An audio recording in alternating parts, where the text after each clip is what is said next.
Siguro po nung bata ako, nung nagsimula ako sa simbahan, parang ang tingin ko lang sa mundo ay kasiyahan.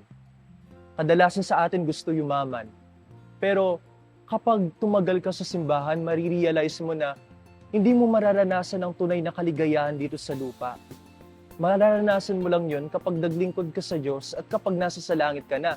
In fact, walang pinangako ang Diyos na habang nasa sa lupa ka, makakaranas ka ng kaligayahan.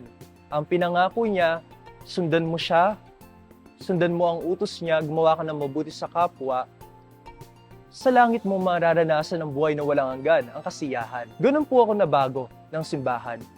Pinaalala sa akin, I was reminded that hindi mahalaga ang buhay dito sa lupa. Mahalaga siya, pero sa ibang konteksto.